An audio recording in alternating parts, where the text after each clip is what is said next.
चलिए पाठ प्रारंभ करते हैं। गंगातरंगरमणीय जटाकलापम गौरी निरंतर विभूषितवामभागं नारायण प्रियमनंगमदापहारं वाराणसीपुरपतिं भज विश्वनाथम्। मनोजवं मारुततुल्यवेगं जितेन्द्रियं बुद्धिमतां वरिष्ठं वातात्मजं वानरयूथमुख्यं श्रीरामदूतं शरणं प्रपद्ये। रामो राजमणिः सदा विजयते रामं रमेशं भजे। रामेणाभिहता निशाचरचमो रामाय तस्मै नमः। रामान्नास्ति परायणं परतरं रामस्य दासोऽस्म्यहं। रामे चित्तलयः सदा भवतु मे भो राम मामुद्धर। आज पुनः एक बार हम लोग उपस्थित हुए हैं इस उत्कर्ष नामक शास्त्राध्ययनोपक्रम के अंतर्गत सांख्य तत्व कौमुदी के अध्ययन प्रसंग में। जैसा कि इसके पूर्व में पुरुष बहुत्व पे विचार हम लोगों के द्वारा किया गया, विचार हुआ पुरुष बहुत्व यानी पुरुष नाना है। आज तत्संबंधित ही चर्चा करेंगे, लेकिन विवेक ज्ञानोपयोगी जो धर्म है उसकी चर्चा करेंगे। कारिका है 19वीं कारिका आज पढ़ने वाले हैं। कारिका है तस्माच्च विपर्यसात् सिद्धम साक्षित्वमस्य पुरुषस्य कैवल्यम माध्यस्थ्यम द्रष्टृत्वमकर्तृभावश्च। इस कारिका के विषय में पूर्व में सूत्र रूप से आचार्य वाचस्पति मिश्र कह रहे हैं, एवं पुरुष बहुत्वम प्रसाध्य विवेक ज्ञानोपयोगितया तस्य धर्मान आह। यानी पुरुष बहुत्वम प्रसाध्य, पुरुष बहुत्व के विषय में आचार्य के द्वारा विचार किया गया। ईश्वर कृष्ण ने पुरुष बहुत्व को प्रतिपादित किया कि पुरुष बहुत्व मतलब पुरुष नाना है। पुरुष को एक मानने पर तमाम विप्रत, इसलिए पुरुष को नाना मानिए। आचार्य वाचस्पति मिश्र तदनुगामी होने के कारण उस पर विचार किए। उस कारिका के ऊपर उनका जो विचार था उससे हम लोग अवगत हुए थे। आज पुनः उस जो पुरुष का धर्म विशेष है क्या, तो दृष्टित्व, अकर्तृत्व, साक्षित्व, कैवल्य, माध्यस्थ्य इत्यादि यह जो धर्म है इन सब के विषय में हम लोग जानेंगे। और यह धर्म कैसे हैं? विवेक ज्ञानोपयोगी है।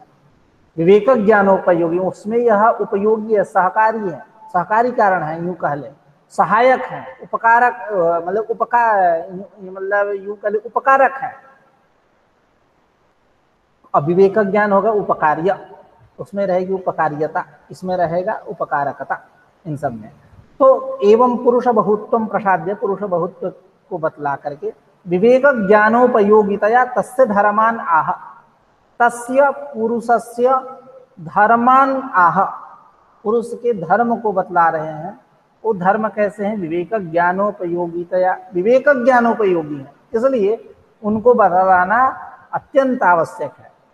जैसा कि कारिका है तस्माच्च विपर्यासात् सिद्धम साक्षित्वमस्य पुरुषस्य कैवल्यम माध्यस्थ्यम दर्शित्वमकर्तृभावश्च। यानी तस्माच्च, तस्मात् का संबंध क्या है, कहाँ से है? कि एक कारिका आई थी पुरुष का और व्यक्त और अव्यक्त का जो साधर्म्य बतलाया जा रहा था, और पुरुष से जो वैधर्म्य बतलाया गया, वो कारिका थी त्रिगुणम प्रसवधर्मी व्यक्तम तथा प्रधानम तद प्रधान एतद रूप है। त्रिगुणम अविवेकी विषय सामान्यम अचेतनम प्रसवधर्मी इत्यादि। और वह पुरुष कैसा है? ठीक इनसे विपरीत है, यानी त्रिगुणात्मक के जगह पर वो अत्रिगुणात्मक है, त्रिगुणम अविवेक के जगह पे वो विवेकी है, विषय के जगह पे वो अविषय है, सामान्य की जगह पे वो क्या है? विशेष है। त्रिगुणम अविवेक विषय है सामान्य, अचेतन की जगह पे चेतन है, प्रसवधर्मी की जगह पे वो क्या है? अप्रसवधर्मी है। तो तस्मात् से हम उसी को लेंगे, तस्मात् से उसी को लेंगे। अब जैसा कि आचार्य वाचस्पति मिश्र इस पे यह भी विचार करेंगे कि तस्माच्च विपर्यासात ऐसा न कह के विपर्यसात दस्मात ऐसा कह दीजिए, इदम शब्द का प्रयोग करिए। तो कह रहे हैं कि नहीं, इदम शब्द का प्रयोग करेंगे तो समस्या आ जाएगी, क्योंकि इदम शब्द जो है अदस शब्द, इदम शब्द इत्यादि जो शब्द होते हैं, इदमस्तु सन्निकृष्ट, सन्निकृष्ट पूर्ववर्ती परामर्शक सर्वनाम होता ही है, और उसमें भी जो इदम इत्यादि है ये सन्निकृष्ट के बोधक हैं। तो इसके पूर्व में जो कारिका आई थी पुरुष बहुत्व के संबंध में, जो कारिका हम लोगों ने जिस कारिका पे विचार किया था कल, जनन मरण करणानां प्रतिनियमात् अयुगपत् प्रवृत्तिश्च पुरुष बहुत्वं सिद्धम त्रैगुण्य विपर्ययात् चैव। तो हाँ त्रैगुण्य विपर्ययात् इसका ग्रहण होने लगेगा, जबकि कारिकाकार को यह इष्ट नहीं है। इष्ट कौन है? वो 11वीं कारिका, उसको वहां उससे विपरीत इनको लेना है, इसलिए इन्होंने तत्शब्द का प्रयोग किया। ये चर्चा अभी आचार्य वाचस्पति मिश्र करेंगे। तो सामान्य रूप से कारिका का क्या अर्थ है उससे अवगत होते हैं। तो तस्मात् का मतलब उस वहाँ जो त्रिगुणादेह विपर्ययात् इत्यर्थ, ऐसा कर लीजिए अर्थ। त्रिगुणादेह विपर्य, पुरुष क्या है? इनसे ठीक विपरीत है। तस्माच्च विपर्यासात् सिद्धम साक्षित्वमस्य पुरुषस्य, अस्य पुरुषस्य साक्षित्वम सिद्धम।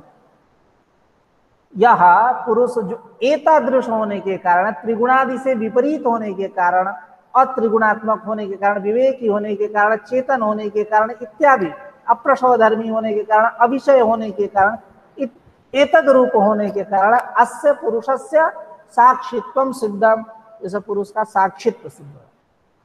साक्षी क्या है? तो आगे हम लोग इसके विषय में भी चर्चा करेंगे। साक्षात द्रष्टरि संज्ञायाम एक सूत्र है, साक्षात इस अव्यय शब्द है, इससे क्या होगा? साक्षात द्रष्टरि संज्ञायाम सूत्र है, द्रष्टरि इत्यस्मिन अर्थे इन प्रत्यय, इन प्रत्यय होगा। और संज्ञा अर्थ गम्यमान होने पर साक्षी मतलब अवभाषक, साक्षी चेता केवलो निर्गुणश्च, जो अवभाषक है, प्रकाशक है, सारे जो आपको विषय इत्यादि दिखाई दे रहे हैं, यह अमुक चीज है, एतद विषय जो ज्ञान हो रहा है वो कौन करा रहा है? वो साक्षी। ठीक है, तो इन प्रत्यय कर दीजिए, भ संज्ञा हो जाता है, अव्ययनम भ मात्रे लोप, अव्ययनम भ मात्रे लोप हो जाएगा, टटी का लोप हो जाएगा, साक्षी बन जाएगा। प्रातिपदिक संज्ञा सु इत्यादि प्रत्यय कर लीजिए, उपधा संज्ञा इन्हन पूषा यमनाम शौच, इस सूत्र से दीर्घ कर दीजिए, सु का हलियादि लोप कर दीजिए और नकार का लोप कर दीजिए। साक्षी, साक्षी साक्षिणो साक्षिणः ऐसा रूप चलता है ना। नलोपः प्रातिपदिकान्तस्य प्रातिपदिक संज्ञकम यत् पदम तदन्तस्य नस्य लोपः, ऐसा। तो साक्षी, तो अस्य पुरुषस्य साक्षित्वम सिद्धम, इस पुरुष का साक्षित्व सिद्ध है। और कैवल्यम, केवली भाव उसका, कैवल्य धर्म तत्स्वरूप है वो पुरुष। ये नहीं कि वो कैवल्य के लिए प्रवृत्त हो रहा है। कैवल्यार्थम प्रवृत्तिश्च जो पूर्व कारिका में आई थी बात, जब पुरुष अस्तित्व की बात कर रहे थे, संघात परार्थत्वात्, वो कैवल्यार्थम प्रवृत्तिश्च उसका दूसरा मतलब है, जैसा कि मैंने वो बताया उस दिन। ठीक है, आगमानाम यानी शास्त्राणाम महर्षिणाम दिव्यलोचनानाम च कैवल्यार्थम प्रवृत्तिश्च, ये उसका तात्पर्य है, आचार्य वाचस्पति मिश्र ने वहां बतलाया था। तो कैवल्यम मतलब मौलिकार तो वही है, कुछ भिन्न नहीं है। और माध्यस्थ्यम, और यह पुरुष कैसा? तो उसका धर्म क्या है? माध्यस्थ यानी उदासीन होना, औदासीन्य। और दृष्टृत्वम, और पुरुष कैसा है? दृष्टृत्व धर्म से भी उपेत है, युक्त है, उसमें दृष्टृता है, दृष्टा है इसलिए। और अकर्तृभावश्च, और वह कर्ता नहीं है, उसमें अकर्तृभाव है यानी अकर्तृत्व है। और कर्तृत्व किस में मिलेगा आपको? प्रकृति में। ये बात सारी की, ये जो सारी बातें हैं ये कैसे सिद्ध हुई? तस्माच्च विपर्यसात् सिद्धम, मतलब त्रिगुणादेह विपर्ययात्, पुरुष जो है त्रिगुणादि से विपरीत होने के कारण एतद रूप है, इन सब धर्मों से युक्त है। ठीक है, उसी को कह रहे तस्माच्च विपर्यासात् सिद्धम साक्षित्वमस्य पुरुषस्य कैवल्यम माध्यस्थ्यम दृष्टित्वम कर्तृभावश्च अब आते हैं हम लोग विचार करते हैं इस पे, सांख्य तत्व कौमुदी पे। तस्माच्च इति प्रतीक लिए ऊपर कारिका से, च शब्द पुरुषस्य बहुत्वेन सह धर्मांतराणि समुच्चिनोति। तस्माच्च, च पद है, च पद किस अर्थ में यहाँ समुच्चय करेगा, किसका समुच्चय करेगा? कहता है कि पूर्व कारिका में यह बात बतला दी गई है कि पुरुष बहुत्व है, पुरुष नाना है, वो ये ज्ञान हो चुका है, लेकिन उसके नाना होते हुए उसके धर्मांतर भी हैं।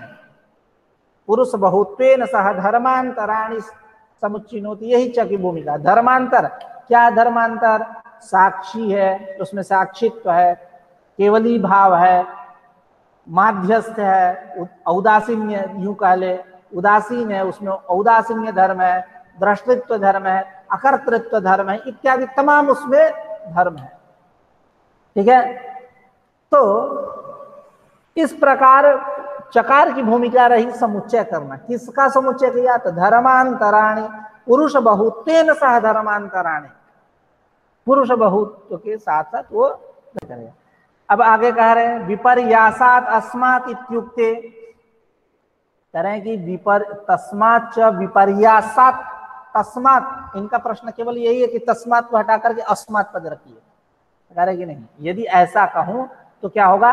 पूर्व का ही संग्रह होगा। जो इनको इष्ट है, जिनको यह संग्रह करना चाह रहे हैं, जिसके बल से ये सब पुरुष में धर्मों की सिद्धि करना चाहते हैं, वो सिद्ध नहीं हो पाएगा, इसलिए अस्मात् इदम शब्द का प्रयोग नहीं किया।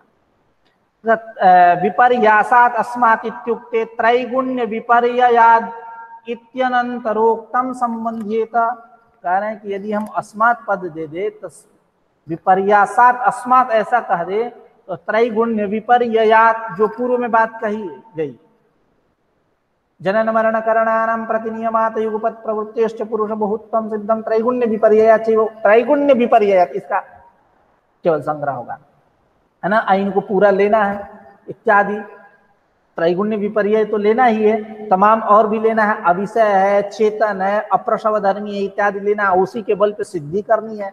साक्षित्व तो सिद्ध करेंगे, कभी उसमें कैवल्य सिद्ध करेंगे इत्यादि। यह इनकी भावना आई, इस भावना की पूर्ति कब होगी? जब तस्मात् पद देंगे। तो कह रहे हैं कि विपर्यासात अस्मात् इत्युक्ते त्रैगुण्य विपर्ययात इत्यादि पूर्व में कहा गया, अनंतर तुरंत बाद उसके साथ संबंध्येत, संबंध होगा। अतः तन्निरासाय तस्मात् इत्युक्तम, इसलिए उसके निराश के लिए तस्मात् ऐसा पद कहा गया। अनंतरोक्तम ही सन्निधानात् इदमो विषयः विप्रकृष्टम च तदह इति विप्रकृष्टम त्रिगुणम अविवेक इत्यादि संबध्यते। कह रहे हैं कि इदम का विषय कौन होगा? अनंतरोक्तम ही सन्निधानात् इदमः विषयः, जो अनंतरोक्त है यही केवल इदम का विषय होगा। सन्निधान एकदम समीप में है, सन्निधि है, पास में है, तो अनंतरोक्तम निसन्निधानात् इदमः विषयः विप्रकृष्टम च तदः, जो विप्रकृष्ट है वो किसका विषय है? वो तद का।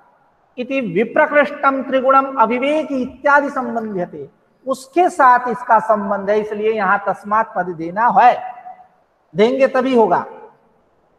आगे कह रहे हैं कि तस्मात् त्रिगुणादेह यह विपर्यासः सह पुरुषस्य अत्रिगुणत्वं विवेकित्वं अविषयत्वं असाधारणत्वं चेतनत्वं अप्रसवधर्मित्वं च, यही विपर्यास है, विपरीत। तस्मात् मतलब त्रिगुणादेह यह विपर्यास, इससे ठीक विपरीत क्या? पुरुषस्य अत्रिगुणत्वं, वो अत्रिगुणात्मक है, अविवेकी की जगह पर विवेकित्वं, अविषय, विषय के जगह पे अविषय है, सामान्य के जगह पर ये क्या? असाधारण है, यानी विशेष है, अचेतन के जगह पर चेतन है, प्रसव धर्मी की जगह पर अप्रसव धर्मी है, इत्यादि यहाँ सब सिद्ध है।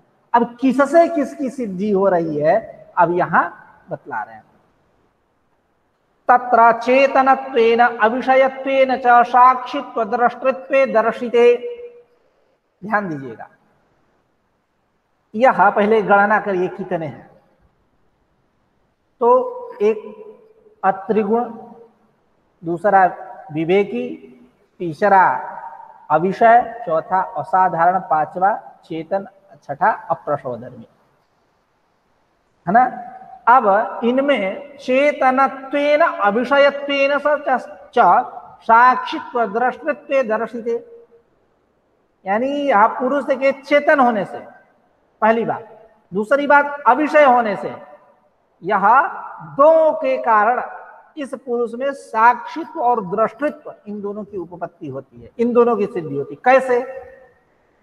तो कह रहे हैं कि चेतनो ही दृष्टा भवति न अचेतनः, चेतन पुरुष जो चेतन है वही दृष्टा होता है, वही देखता है, वह उसी को ज्ञान होगा, अचेतन को नहीं होगा। तो चेतन होने के कारण पुरुष में क्या हुआ? दृष्टित्व क्या धर्म सिद्ध हुआ। ठीक है, चेतन होने के कारण पुरुष में दृष्टित्व हुआ। अब अविषय होने के कारण उसमें साक्षित्व सिद्ध होगा।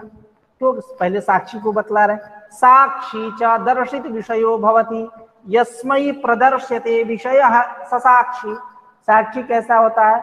दर्शित विषय, दर्शितः विषयः यस्मै इति दर्शित विषय, जिसको विषय दिखाया जाता है। प्रकृति क्या करती है? विषय दिखाती है, अपने हेड क्वार्टर में जाकर के रिपोर्ट करती है। यूं पहले जैसे वादी प्रतिवादी, अभी उदाहरण भी देंगे, वादी प्रतिवादी दो शास्त्रार्थ करने वाले हैं, वो वाद विवाद कर रहे हैं, किसको दिखलाते हैं? जो निर्णायक बैठा रहता है। ठीक है, उसी प्रकार यह प्रकृति जाकर के वहां रिपोर्ट कर रही है। तो साक्षी कैसा है? साक्षी मतलब इसका मौलिक अर्थ क्या? दर्शित विषय, दर्शितः विषय यस्मै, उसी को कह रहे हैं यस्मै प्रदर्श्यते विषयः स साक्षी, जिसको विषय दिखलाया जाए वो साक्षी है। यानी तो जब वह पुरुष अविषय रहेगा तभी उसको विषय दिखलाएंगे। यदि हम उस पुरुष को विषय मान ले तो विषय को विषय दिखलाना ये तो अजीब सी बात होगी। यानी तो इसका मतलब क्या हुआ? अविषयत्वेन उसमें क्या निकला? दृष्टित्व, साक्षित्व, साक्षित्व। चेतनत्वेन वह चेतन होने के कारण उसमें चेतन होने, पुरुष को चेतन होने के कारण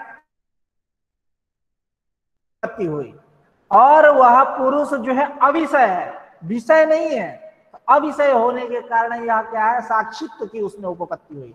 क्योंकि साक्षी मतलब दर्शित विषय है, जिसको विषय दिखलाए। यदि हम पुरुष को मान के चले, अविषय के जगह पर विषय मान ले, तो विषय विषय को दिखा रहा है, ये तो अजीब सी बात है। विषय विषय मतलब क्या? विषय विषय को दिखाएगा? अरे चेतन न देखेगा उसको, इसलिए वो पुरुष क्या है? अविषय है, बाकी सब व्यक्तादि ये सब विषय है। तो इस प्रकार क्या हुआ? अविषयत्वेन क्या सिद्ध हुआ? दृष्टि, साक्षित्व। चेतनत्वेन उस पुरुष में क्या सिद्ध हुआ? दृष्टित्व। और अविषयत्वेन क्या सिद्ध हुआ? साक्षित्व। ठीक है, तो तत्र चेतनत्वेन अविषयत्वेन च साक्षित्व दृष्टित्वे दर्शिते चेतनो हि दृष्टा भवति न चेतनः साक्षी च दर्शित विषयो भवति यस्मै प्रदर्श्यते विषयः ससाक्षी। यथा ही लोके अर्थ प्रत्यर्थिनो विवाद विषयं साक्षिणे दर्शयतः। जैसा कि लोक में देखा जाता है कि जो अर्थी और प्रत्यर्थी हैं, अर्थी प्रत्यर्थी मतलब वादी प्रतिवादी, यूं कह ले प्रश्न करने वाला और उत्तर देने वाला। ठीक है, तो यह दोनों जो है विवाद विषयम साक्षिणे दर्शयतः, विवाद विषय जो है उनका किसको दिखाते हैं? साक्षिणे, साक्षी को दिखाते हैं, जो वहां निर्णायक है। आप तमाम इस समय जमाने में देखिए, अब तो शास्त्रार्थ की परंपरा उतनी नहीं है, लेकिन हो रही है। शास्त्रार्थ की परंपरा अभी है। हमारे जैसे लोग रहेंगे, आपके जैसे लोग रहेंगे तो और आगे बढ़ेगी परंपरा, और हमारा दायित्व भी है इसको बढ़ाना। खैर, लेकिन आप यदि देखिए, आपके जैसे ही सर, हमारे जैसे नहीं। अच्छा, कोई बात नहीं। हाँ, तो जैसे आप इस समय इंडियन आइडियल सब, ये भी क्या है? कंपटीशन है। वहाँ भी सब प्रतिभागी जाते हैं, अपना अपना गाना सुनाते हैं। तमाम ऐसे हैं, सारेगामापा ये वो तमाम होता है। कहीं डांस कंपटीशन, कहीं सॉन्ग कंपटीशन, और कहीं कुश्ती मल्ल युद्ध हो रहा है, तो कहीं शूटिंग हो रही है, सब कोरियोग्राफी उसमें भी चलता है। मतलब तमाम नाना क्षेत्र है। आज का जमाना ही ऐसा ही हो गया है, मतलब एकदम जद्दोजहद वाला। तो ये जो अर्थी और प्रत्यर्थी है, अर्थी प्रत्यर्थी मतलब वादी और प्रतिवादी, यह दोनों विवाद विषय साक्षिणे दर्शयता। विवाद का जो विषय किसको दिखाते हैं? साक्षी को दिखाते हैं। उसी प्रकार एवं प्रकृतिरपि स्वचरितम विषयम पुरुषाय दर्शयति, पुरुषः साक्षी। इसलिए यह जो प्रकृति है ठीक उसी प्रकार है, ऐसी प्रकृति है। स्वचरितम, स्वचरितम यानी स्वचेष्टितम, विषयम क्या? भोगापवर्गम पुरुषाय दर्शयति, पुरुष को दिखलाती है, कहती है कि भोगापवर्ग करो। ठीक है, तो एवं प्रकृतिरपि स्वचरितम विषयम, स्वचरितम स्वचेष्टितम क्या? विषयम, विषय यानी भोगापवर्ग, यही है। पुरुषाय दर्शयति, पुरुषः इस प्रकार, पुरुष क्या है? साक्षी। तो ये उसमें साक्षित्व की उपपत्ति कब हुई? वह अविषय मानने पर ही साक्षित्व की उपपत्ति होगी, अन्यथा नहीं होगी। आगे, न च अचेतनः विषयो वा शक्यः विषयं दर्शयितुम् इति चैतन्यात् अविषयत्वाच्च भवति साक्षी, अतएव द्रष्टापि भवति। कह रहे हैं न च अचेतनः, न को आगे करेंगे अन्वय, अचेतनः विषयः वा शक्यः विषयं दर्शयितुं, न अन्वय ऐसा पहले करिए। अचेतनः विषयः वा विषयं दर्शयितुं न शक्यः, यानी जो अचेतन है, यदि हम पुरुष को अचेतन मान के चले, अविषय की जगह पे हम विषय मान के चले, तो विषयम दर्शयितुम न शक्यः, तो विषय नहीं दिखा सकते। अचेतन को क्या विषय दिखाएंगे? वो उसके लिए सब बराबर। तो अचेतनः विषयः वा शक्यः विषयं दर्शयितुं न, विषयं दर्शयितुं न शक्यः, उस अचेतन को अथवा जो विषय है उसको विषय आप नहीं दिखा सकते। इति चैतन्यात् अविषयत्वाच्च, इसलिए पुरुष को चैतन्य होने के कारण, चेतन स्वरूप होने के कारण, चेतन होने के कारण, अविषय होने के कारण भवति साक्षी, वो क्या है? साक्षी है। अतएव दृष्टा भी भवति, वो दृष्टा भी है। ठीक है, वह केवल साक्षी ही नहीं, उसमें दृष्टा इत्यादि, ये दो को लेकर के अभी चल रहे, तो दो की सिद्धि कर दी है दो अंशों के द्वारा। यानी चेतनत्व ने क्या सिद्धि की है? साक्षी दृष्टित्व की सिद्धि की है। अविषयत्व ने क्या सिद्ध किए? दृष्टित्व साक्षित्व की सिद्धि की है।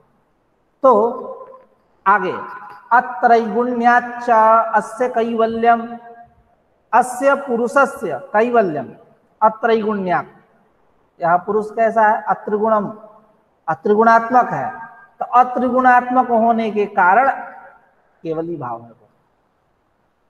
कैसे? तो कह रहे हैं, पहले कैवल्य का अर्थ बतला रहे हैं। आत्यंतिको दुःखत्रयाभावः कैवल्यम, दुःखत्रय का अभाव, कैसा अभाव? आत्यंतिक अभाव कि फिर कभी उठने वाला ना हो, कभी उसकी उत्पत्ति ना हो, एकदम उसर भूमि कर ले, मतलब निवृत्तस्य दुःखस्य पुनः अनुत्पादः।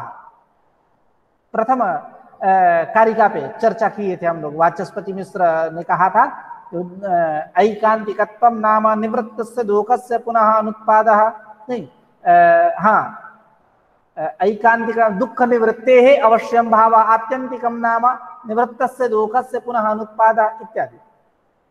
तो आत्यंतिक निवृत्ति ही कैवल्य, मतलब कैवल्य है। तो कह रहे आत्यंतिको दुःखत्रयाभावः कैवल्यम, यानी दुःखत्रय का आत्यंतिक अभाव ही कैवल्य है। तच्च यानी कैवल्यम तस्य स्वाभाविकादेव अत्रैगुण्यात् सुख दुःख मोह रहितत्वात् सिद्धम। कह रहे हैं कि तस्य मतलब पुरुषस्य, उस पुरुष को कैसा होने से? स्वाभाविकादेव अत्रैगुण्यात्, स्वाभाविक ही, स्वभाव महिम्ना, अत्रिगुणात्मक होने से, यानी सुख दुख मोह रहित होने के कारण सिद्धम, क्या सिद्धम? कैवल्यम सिद्धम, केवली भाव रूप है, मोक्ष स्वरूप। इसलिए वेदांत में कहते हैं उस पुरुष को नित्य शुद्ध बुद्ध मुक्त स्वभाव, मुक्त एकदम सर्वदैव मुक्त। ठीक है, हमेशा उससे बढ़ के किसी का सुख भी नहीं है, वो निरति सुख भी है, सर्वदैव मुक्त है, पूर्वाबंध कोटि भी नहीं है, उत्तराबंध कोटि भी नहीं है इत्यादि। जब आप पढ़ेंगे योग सूत्र भी क्लेश कर्म विपाकाशय परामृष्टः पुरुष विशेष ईश्वर, तो उसमें यह बात करते हैं, चलाते हैं ये बात। पूर्वाबंध कोटि भी नहीं है, उत्तराबंध, वहां बात चलती है कि पुरुष विशेष ईश्वर है, तो योगी को मानो वही ईश्वर है, पुरुष विशेष है ही।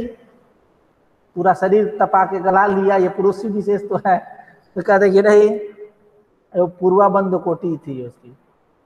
जो वो है जिसको लेकर के सूत्र का प्रणयन हुआ, जिसको बताना ग्रंथकार को अभीष्ट है, सूत्रकार को अभीष्ट है, जिसका प्रतिपादन, उसकी न पूर्वाबंध कोटि है न उत्तराबंध कोटि है। चलिए, तो अत्रैगुण्याच्च अस्य कैवल्यम आत्यंतिकः दुःखत्रयाभावः कैवल्यम तच्च कैवल्यम तस्य स्वाभाविकादेव अत्रैगुण्यात् सुखदुःखमोहरहितत्वात् सिद्धम् अतएव अत्रैगुण्यात् माध्यस्थ्यम्। तो इस प्रकार अभी कहां तक हम लोग यात्रा किए? चेतन होने के कारण दृष्टित्व की सिद्धि हुई, अविषय होने के कारण साक्षित्व की सिद्धि हुई, और अत्रैगुण्य होने के कारण क्या सिद्ध हुआ? तो कैवल्य, तीन हो गए, और माध्यस्थत्व, उसी की चर्चा कर रहे हैं। अतएव अत्रैगुण्यात् माध्यस्थ्यम, अत्रिगुणात्मक होने के कारण उसमें माध्यस्थ्य की भी सिद्धि हो गई। कैसे? तो कह रहे सुखी ही सुखेन तृप्यन दुखी ही दुखम विषन्न मध्यस्थो भवति। मतलब वह जैसे सुखी व्यक्ति है, सुखेन तृप्यन, सुख से तृप्त होते हुए, सुख का एकदम भोग कर रहा, खूब भोग कर रहा है, तृप्त हुआ, यूं कहे। सुखेन तृप्यम दुखी ही दुखम दृष्टन, दुख से दृष्ट होते हुए, द्वेष करते हुए, न मध्यस्थो भवति, वो मध्यस्थ नहीं हो सकता। जो एकदम सुख में अमृत के गोता में सराबोर है, डुबकी मार रहा है ऊपर नीचे, वो कभी मध्यस्थ होगा? वो कभी मध्यस्थ नहीं होगा। और जो दुखी है, द्वेष कर रहा है, वो कभी मध्यस्थ होगा? इनसे परे जो है वो ना मध्यस्थ होगा। सुखी कभी मध्यस्थ होगा, दुखी मध्यस्थ होगा। इसीलिए मध्यम वर्गीय कुछ लोग होते हैं, कुछ लोग उच्च वर्गीय होते हैं, कुछ लोग निम्न वर्गीय होते हैं। ठीक है? जैसे एक प्रसादवासी न्याय है, प्रसादवासी न्याय। कुछ लोग प्रसादवासी हैं, महल में रहने वाले, कुछ लोग भूमिवासी हैं, और कुछ लोग उभयवासी हैं। तो उभयवासी ग्रहण से दोनों का ग्रहण हो जाता है, यानी उभय, मिडिल, प्रसाद में भी रहते हैं और साधारण मनुष्य के समान भी रहते हैं, उभयवासी ग्रहण। इसका आप पढ़ेंगे तो प्रसादवासी न्याय का प्रयोग हुआ है प्रौढ़ मनोरमा में। खैर, यहाँ बात चल रही थी कि जो सुखी है सुख से तृप्त होते हुए, दुखी दुख से दृष्ट होते हुए, न मध्यस्थो भवति, कभी मध्यस्थ नहीं हो सकता। इस प्रकार क्या निकला? अत्रैगुण्यात्, और वो अत्रिगुणात्मक है, यानी सुख दुख, जैसा कि अभी पूर्व में कहे, तच्च कैवल्यम तस्य पुरुषस्य स्वाभाविकात् अत्रैगुण्यात्, स्वाभाविक अत्रैगुण्य होने के कारण सुख दुख मोह रहितत्वात् सिद्धम, सुख दुख मोह रहित होने के कारण उसमें कैवल्य सिद्ध हुआ। सुख दुख मोह रहित होने के कारण यानी अत्रैगुण्यात्, अत्रिगुणात्मक होने के कारण, अत्रैगुण्य उसमें होने के कारण माध्यस्थत्व की भी सिद्धि हो गई, माध्यस्थ की। क्यों? कि जो सुखी है वो सुख से तृप्त होते हुए, दुखी जो है दुख से दृष्ट होते हुए, न मध्यस्थो भवति, वो मध्यस्थ नहीं हो सकता। तदुभय रहित मध्यस्थः इति उदासीनः इति च आख्यायते। तदुभय रहित जो है, जो सुख दुख से रहित है, वही मध्यस्थ है। उसको हम उदासीनः च इत्याख्यायते, उसको उदासीन भी बोलते हैं। विवेकित्वात् अप्रसवधर्मित्वात् च अकर्तेति सिद्धम, और वह पुरुष कैसा है? विवेकी है। विवेकी होने के कारण और अप्रसवधर्मी होने के कारण कुछ उत्पन्न नहीं करता है, इसलिए वो करता है। यह बात सिद्ध हुई। तो अब किससे किसकी सिद्धि हुई? तो पुनः एक बार करते हैं। पुरुष को चेतन होने के कारण उसमें दृष्टत्व की सिद्धि हुई, पुरुष को अविषय होने के कारण उसमें साक्षित्व की सिद्धि हुई, पुरुष को अत्रिगुणात्मक होने के कारण उसमें कैवल्य की सिद्धि हुई धर्म की, पुरुष को अत्रिगुणात्मक होने के कारण उसमें माध्यस्थ की भी सिद्धि हुई, और हाँ, और पुरुष को विवेकी होने के कारण और अप्रसव धर्मी होने के कारण अकर्ता की भी सिद्धि। इन सारे धर्मों की सिद्धि हो गई। 5 ही धर्म थे, एक साक्षित्व, कैवल्य, माध्यस्थ, दृष्टित्व और कर्तृत्व, इन सब की सिद्धि हो गई उनसे। अब तो इस प्रकार 19वीं कारिका संपन्न हुई। आज 20वीं कारिका भी पढ़ लेते हैं। स्यादेतत् प्रमाणेन कर्तव्यम अर्थम अवगम्य चेतनो हम चिकीर्षण करोमीति कृति चैतन्ययोः सामानाधिकरण्यम अनुभव सिद्धम तदेतस्मिन् मते नावकल्पते चेतनस्य अकर्तृत्वात् कर्तुश्च अचैतन्यात् इत्यतः आह तस्मात् तत्संयोगात् अचेतनं चेतनावधिवलिंगम गुणकर्तृत्वे च तथा कर्तेव भवत्युदासीनः। यानी क्या देता कह रहे हैं, क्या कह रहे हैं कि प्रमाणेन कर्तव्यम अर्थम अवगम्य, प्रमाणेन, ये 3 प्रमाण मानते कौन? प्रत्यक्ष प्रमाण, अनुमान प्रमाण और शब्द प्रमाण। इति एवं भूतेन प्रमाणेन कर्तव्यार्थम अवगम्य निश्चित्य, क्या कर्तव्य? घटपटादिकम विषयम अवगम्य, निश्चय करके, चेतनो हम चिकीर्षण करोमीति, मैं चेतन चिकीर्षण मतलब कार्य को करने की इच्छा से युक्त होता हुआ, करोमी कार्यम संपादयामि इत्यर्थ, कार्य को मैं संपादित कर रहा हूं। तो इस प्रकार इस पुरुष में, इस आत्मा में 3 चीज बतलाया गया। वो 3 चीज कौन है?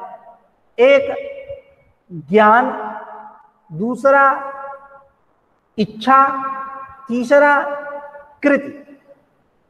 यानी ज्ञान, इच्छा, कृति उस आत्मा में है। प्रमाणेन कर्तव्यम अर्थम अवगम्य, इसके द्वारा क्या बतलाया गया? ज्ञान आत्मा में।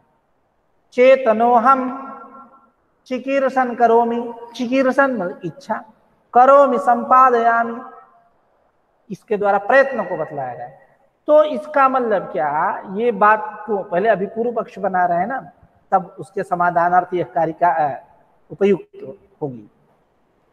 कह रहे हैं कि यह जो चेतन है वही करता है, इनका सामानाधिकरण है, एक ही आत्मा में है, ज्ञान भी है उसी आत्मा में, इच्छा भी है, कृति भी है, ये तीनों उसी आत्मा में मिल रहे हैं।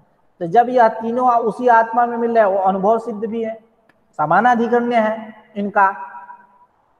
अब आप क्या कर रहे हो सांख्याचार्य, तुम पुरुष को चेतन तो है लेकिन उसको तुम कर्ता नहीं मान रहे हो, तुम मान रहे हो कर्ता प्रकृति को, और अचेतन है और उसको तुम कर्ता मान रहे हो। ये तो अजीब सी बात है।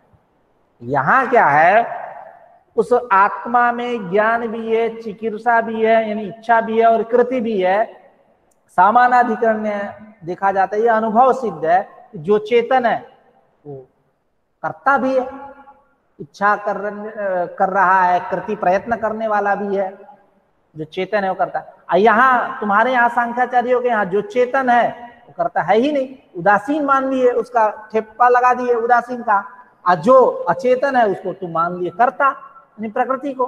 ये कैसी बात है? ये तो विरोध हो गया। तब ऐसा मतलब पूर्व पक्ष होने पर अब समाधानार्थ यह कारिका प्रस्तुत। एक बार पुनः अवतरणिका से परिचित हो जाते हैं। स्यादेतत् प्रमाणेन कर्तव्यम अर्थम अवगम्य, यानी शब्द अनुमान प्रत्यक्ष अनुमान शब्द इति एवं भूतेन प्रमाणेन घटपटादिकं विषयं विनिश्चित्य चेतनो हम चिकीर्षण करोमि इति कृति चैतन्ययोः। कृति चैतन्ययोः का अर्थ यहाँ जानते हैं क्या कर? यहाँ क्या करना है? ज्ञान इच्छा कृति ना, ऐसा कृति चैतन्ययोः यानी ज्ञान इच्छा कृति ना सामानाधिकरण्यम अनुभव सिद्धम, सामानाधिकरण अनुभव सिद्ध है, देखा जाता है। तदेतस्मिन् मते, तुम्हारे यहाँ सांख्याचार्यों के यहाँ ना वकल्प्यते, यह बात नहीं बैठ पाएगी, क्योंकि आपके यहाँ जो चेतन है वो करता नहीं है, जो करता है वो चेतन नहीं है।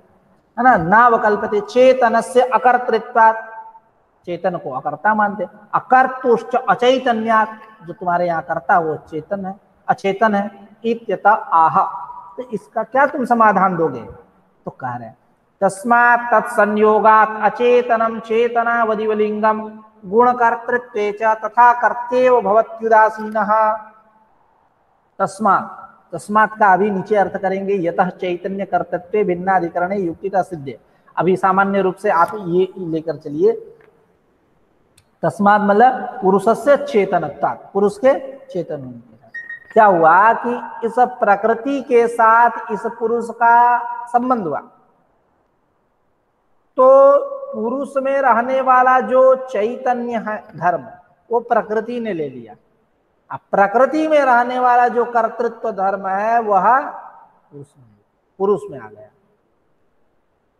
उसमें रहने वाला जो धर्म है प्रकृति में आदान प्रदान होगा, वो उसके धर्म को ले रही है प्रकृति, चैतन्य अपने चेतन बन गई, अब वो उसमें रहने वाला का जो कर्तृत्व है वो उसको दे दी, पुरुष को।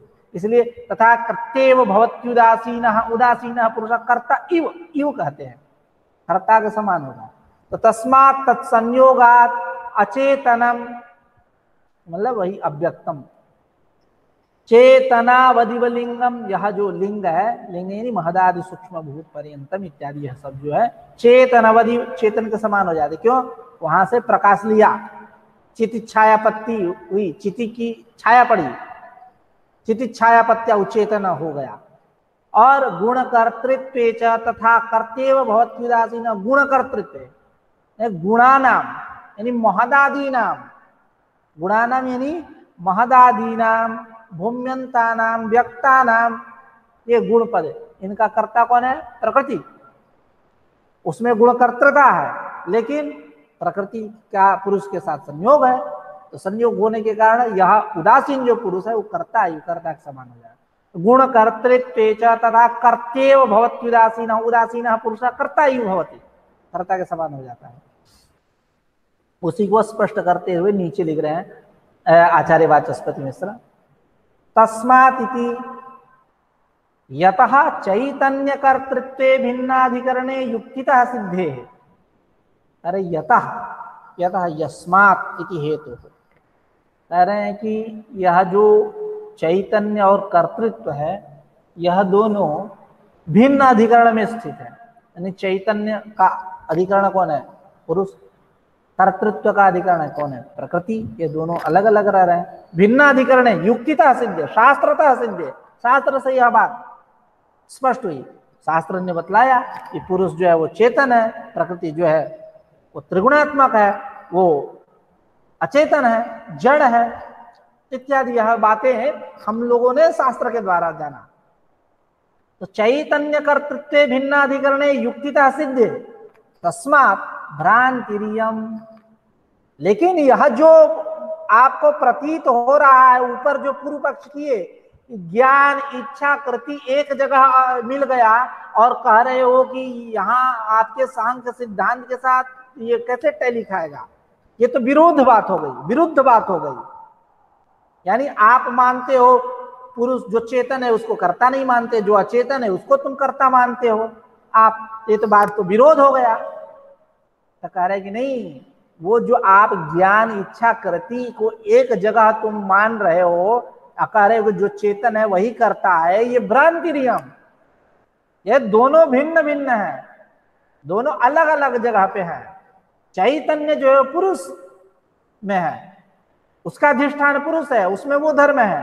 अब प्रकृति में कर्तृत्व धर्म है, दोनों अलग अलग है। तो वही कह रहे तस्मात् इति। तो इसलिए जो आपने तर्ज कसा, उस तर्ज पे आप सेट करना चाहते हैं सांख्य सिद्धांत को, वो आप ठीक नहीं है, वो आप भ्रांति है। अगर तस्मात् इति यतः चैतन्य कर्तृत्व भिन्नाधिकरणे, चैतन्य और कर्तृत्व जो है भिन्न भिन्न अधिकरण में, भिन्न भिन्न अधिकरण में युक्तितः सिद्धे, शास्त्रतः सिद्धे, तस्मात् भ्रांतिरियम इत्यर्थ, ये भ्रांति है। लिंगम, लिंग शब्द आया, लिंग मतलब महदादि सूक्ष्म पर्यंतम यदि वक्ष्यति, आगे कहेंगे महतत्व से लेकर के पृथ्वी पर्यंत, आगे कहेंगे 40वीं कारिका जो है वहां। भ्रांति बीजम तत्संयोगः सन्निधानम। करेगी भ्रांति का बीज क्या है? जो ज्ञान इच्छा कृति इत्यादि सब एक जगह प्रतीत हो रहा है, समानाधिकरण व्यपदेश अनुभव से लिए जो बातें कह रहे हो, ये भ्रांति का बीज क्या है? भ्रांति बीजम क्या है? अगर तत्संयोग, ये पुरुष और प्रकृति का संयोग हो जाना, तत्सन्निधानम मिल जाना, समीप में आ जाना। अतिरोहितार्थम मन्यत, और शेष जो पद है वो अतिरोहितार्थ है, अतिरोहित है, यानी एकदम स्पष्ट है, इसकी व्याख्या आप कर लेना। ठीक है, तो तस्मात् तत्संयोगात् अचेतनम चेतनावधिवलिंगम गुणकर्तृत्वे च तथा कर्तव्य भवत्युदासीनः। अगली कारिका है पुरुषस्य दर्शनार्थम करके, उसके उत्तरणी क्या बनाएंगे? तत्संयोगात् इत्युक्तम न च भिन्नयोः संयोगोपेक्षां विना इत्यादि करके पुरुषस्य दर्शनार्थम कैवल्यार्थम तथा प्रधानस्य। अब हम लोग आज की चर्चा यहीं समाप्त करते हैं, कल पुनः एक नई ऊर्जा से मिलेंगे। हाँ, आप लोगों को कुछ पूछना है पूछ सकते हैं। एक मिनट।